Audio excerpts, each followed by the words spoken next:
Hey, Western Reserve. I'm Doug Justus. I have the privilege of serving as an elder here at the church, coming to you from the Justice bunker in the middle of the quarantine. Let the record show that I did shave and I'm not wearing pajama pants, at least not at the moment.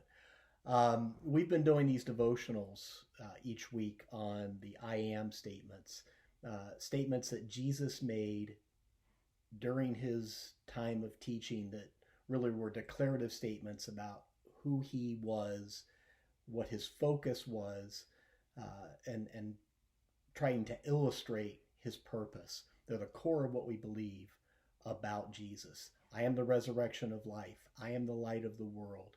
I am the bread of life. I am the gate.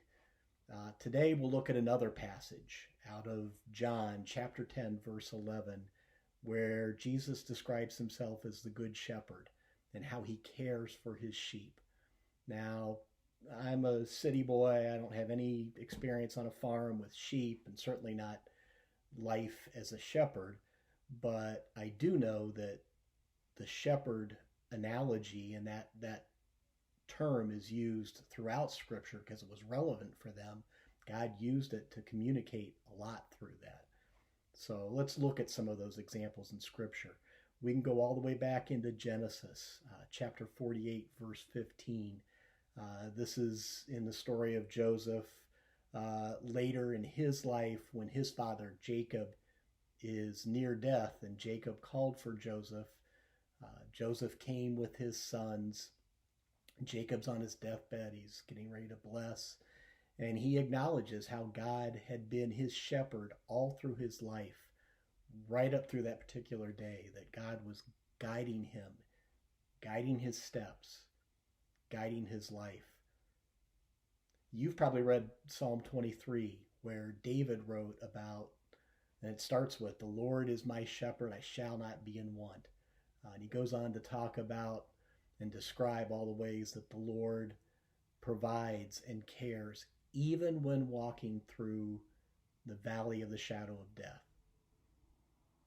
And in Isaiah chapter 40, verse 11, Isaiah writes about the sovereign Lord who comes as a shepherd with power and strength, but also with gentleness as he cares and tends for his flock. He talks about him gathering lambs in his arms and gently caring for them close to his heart.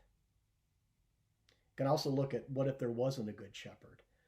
In Ezekiel chapter 34, verse 5, God says through the prophet that the people were scattered because there was no shepherd.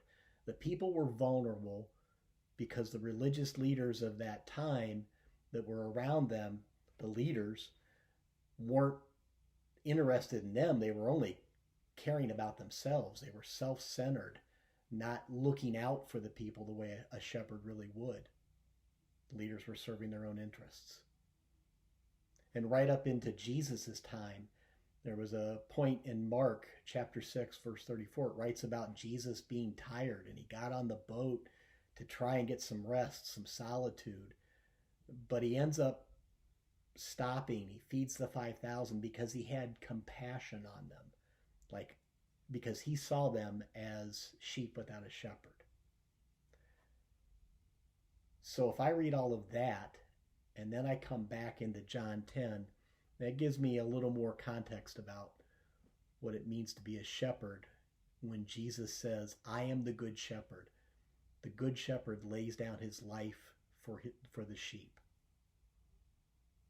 Jesus is saying that all these things that you've been taught about shepherds, all the things about God that have been spoken before, all those qualities and attributes, I'm that person. I'm God among you, living here, walking with you, soon to be crucified, ultimately to rise again 3 days later, conquer death once and for all. I may not know much about shepherding or sheep, but when I look at all of that together, I know that I need that kind of shepherd. Someone to guide my steps so that I don't wander aimlessly and try and figure it out on my own.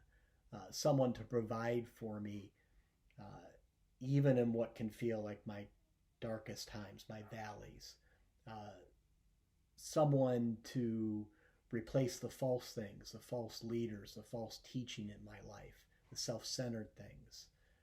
Someone who doesn't abandon me even when they might be very right in getting rest away from me, when they want to break from me. Instead, someone that shepherds me with compassion. I need this every day. And especially now in the middle of this pandemic, the uncertainty, the fear, the changes that are going on. You and I don't have to go through this alone or through life itself alone. We have a shepherd. We have the good shepherd who promises to be there in every minute of it with us. I don't know about you, but that gives me peace and it gives me rest. I hope you'll rest in him, Western Reserve. Debbie and I miss seeing you. I get choked up thinking about it. But we love you. Can't wait to be back together again. Take good care. Now I'm going to go change into my pajama pants.